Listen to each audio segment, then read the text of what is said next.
Hello everyone. तो हम आज बात करने वाले हैं खेसारी लाल यादव जी का एक बहुत ही बेहतरीन सॉन्ग के बारे में, जो कि आज खेसारी लाल यादव जी के बेटे ऋषभ का जन्मदिन है और उसी के शुभ अवसर पे ये गाने को रिलीज़ किया गया है, जो कि ऋषभ के नाम पे ये गाने को बनाया गया है। जी हाँ, ऋषभ के बर्थडे पे ये गाने को बनाया गया है और काफ़ी बेहतरीन और दमदार है।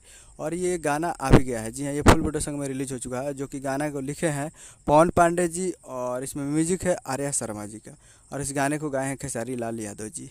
और ये आ भी गया है और फुल वीडियो सॉन्ग में रिलीज भी वीडियो सॉन्ग नहीं, फुल मोशन ऑडियो सॉन्ग में ये रिलीज किया गया है, जो कि स्टूडियो का कुछ क्लिप दिखाया गया है उसमें, जो कि जब शूट हुआ था ये गाना तब।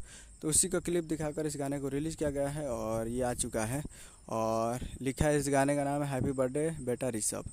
और यह 27 तारीख को सुबह सुबह ही रिलीज़ कर दिया गया, सुबह 6 बजे। तो आप लोग अभी तक इस गाने को नहीं सुने हैं तो आप लोग जाइए और जाकर Khesari music world present Bhojpuri YouTube channel पर फुल वीडियो सॉन्ग को जाकर आप देख सकते हैं। Khesari music world present Bhojpuri YouTube channel पर जाइए और फुल वीडियो सॉन्ग को देखिए और प्यार दीजिए। काफ़ी बेहतरीन सॉन्ग है, तो जाइए और जाकर देखिए।